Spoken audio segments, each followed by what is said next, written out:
Salut à vous amoureux du ballon rond, on commence fort cette nouvelle semaine sur Foot Mercato avec la qualification de nos Bleus pour le Final Four de la Ligue des Nations. Les Bleus ont effacé le flop du match aller face à la Croatie en livrant une grande prestation hier soir. Grâce à un bijou sur coup franc de Michael Olise et un but d'Ousmane Dembélé, la bande ADD a réussi à remonter son retard de 2 buts. Et c'est au terme d'une séance de tir au but irrespirable que la France a décroché son billet pour le Final Four de la Ligue des Nations. Quel kiff placarde l'équipe ce lundi matin.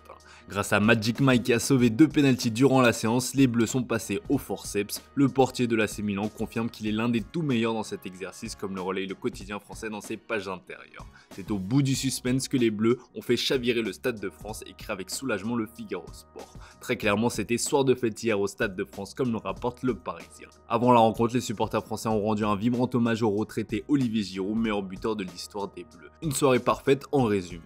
Si le capitaine Kylian Mbappé n'a pas marqué et a enchaîné un 7e match de suite sans marquer avec l'équipe de France, soit sa plus longue série sans marquer en sélection, il a plus que rassuré sur son comportement durant ce rassemblement. Absent lors des 2 derniers, la star du Real a confirmé son rôle de leader au sein de cette jeune équipe. Tchouaméni et Dédé ont loué son état d'esprit, de bon augure pour la suite. En juin prochain, l'équipe de France défiera l'Espagne en demi-finale. La Roja a aussi obtenu sa qualification lors de la fatidique séance de tir au but. Au terme d'un match complètement dingue face aux Pays-Bas qui s'est terminé sur le score de 3 buts partout, l'Espagne s'en est remise à San Unai, comme vous pouvez le voir dans l'édition du jour de l'Estadio Deportivo. Le portier de l'Athletic a offert le billet pour le Final Four avec une parade décisive comme le relaye Mundo Deportivo. Une victoire qui procure une joie maximale au foot espagnol, écrit le journal AS. Attaqué par Van der Vaart qui l'a traité de paresseux, Lamine Yamal a répondu sur le terrain, comme le rapporte Sport, avec un nouveau superbe but à la suite d'un contrôle en aile de pigeon. À 17 ans, le crack porte son club du Barça mais aussi sa sélection nationale, ce gamin est sans limite. Du côté des Oranges, cette élimination ne doit pas décourager les troupes de Ronald Koeman. Comme l'indique le journal AD, ils peuvent repartir avec le sourire tant ils ont embêté l'Espagne sur cette double confrontation. Pour être complet sur l'actu du foot espagnol, Sport évoque la nouvelle piste du Barça au poste de latéral droit. Comme l'évoque Sport dans ses pages intérieures, le club catalan veut piocher à l'AS Monaco. Le latéral brésilien Vanderson fait partie des priorités de Deco, une piste validée par Hansi Flick qui a donné son OK. Son profil offensif est apprécié par le coach catalan. On continue ce tour d'Europe pour connaître les 2 derniers qualifiés, mettons fin tout de suite au suspense. L'Italie a été tout proche de l'exploit face à l'Allemagne, mais des erreurs bêtes ont coûté la qualification à la Squadra Azzurra. Quelle rage placarde la Gazzetta dello Sport. On pense fortement au but surréaliste encaissé par Donnarumma, sur un corner très rapidement joué par l'Allemagne et qui nous rappelle le but de Liverpool face au Barça en Ligue des Champions. Le gardien du PSG s'est fait bêtement surprendre. En râlant sur ses coéquipiers, il a laissé le champ libre à Musiala qui n'avait plus qu'à pousser le ballon au fond des filets. Le Corriere dello Sport regrette les cadeaux donnés aux Allemands qui ont vécu une folle soirée lâche bille. L'Italie peut nourrir des regrets. Menés 3-0 à la pause, les hommes de Spalletti sont passés tout proche d'une incroyable remontada. La Nationalmannschaft se qualifie dans la douleur au terme de ce spectaculaire match nul 3 buts partout. L'essentiel est là puisque les hommes de Nagelsmann seront au rendez-vous des demi-finales de la Ligue des Nations qui auront lieu sur leur terre. Dans la botte, on évoque aussi la grosse news du week-end, le licenciement de Thiago Motta. Comme le relaye Tuttosport, c'est Igor Tudor qui a été choisi pour le remplacer. L'ancien joueur de la Juventus et ancien assistant de Pirlo débarque avec une seule mission, décrocher la 4e place synonyme de billet pour la Ligue des Champions.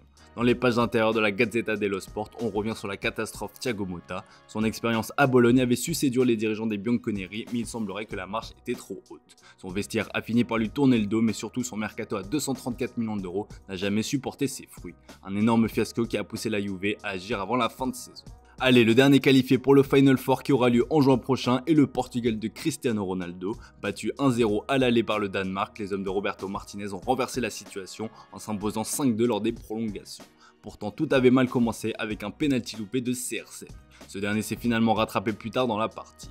Vivement critiqué lors du match aller, le quintuple Ballon d'Or s'est fait voler la vedette par Francisco Trincao, le héros de la soirée côté portugais. C'était la Trinca lâche avec joie record sur sa une. Auteur du but qui a offert la prolongation, l'attaquant du Sporting a ensuite donné l'avantage avant que Gonzalo Ramos ne scelle la qualification des siens. Abola et Jogo lui rendent honneur. La sélection lusitanienne a tremblé mais c'est ce qui rend cette nuit encore plus glorieuse comme l'écrit le Correio d'Amani. En demi-finale, le Portugal retrouvera l'Allemagne. Allez, on termine ce tour de la presse sportive avec la remontada diable face à l'Ukraine, comme le placarde avec joie à la dernière heure ce lundi matin. Après une défaite 3-1 à l'aller face à l'Ukraine, les Diables Rouges ont renversé la vapeur grâce à des buts de Maxime De Kuyper et un doublé de l'inévitable Romelu Lukaku. En remportant son barrage retour 3-0, la Belgique a assuré son maintien dans le groupe A de la Ligue des Nations. Le soir tient à mettre en avant son capitaine Kevin De Bruyne, auteur d'une prestation exemplaire, motivateur, impliqué et créateur. Le maître à jouer belge a permis à Rudy Garcia d'éviter sa première déconvenue en tant que sélectionneur. En Angleterre, le Manchester Evening News évoque l'avenir de KDB. Si le directeur sportif de San Diego a confirmé des négociations avec le joueur de Manchester City qui seront en fin de contrat cet été, un départ n'est pas d'actualité. San Diego ne sera pas en mesure de répondre à ses exigences salariales, ce qui met donc fin à la piste. Dans le royaume de Sa Majesté, on évoque aussi la rencontre de ce soir entre l'Angleterre et la Lettonie, comptant pour les éliminatoires de la Coupe du Monde 2026. Thomas Tuchel souhaite confirmer ses débuts réussis sur le banc des Three Lions après la victoire 2-0 face à l'Albanie vendredi.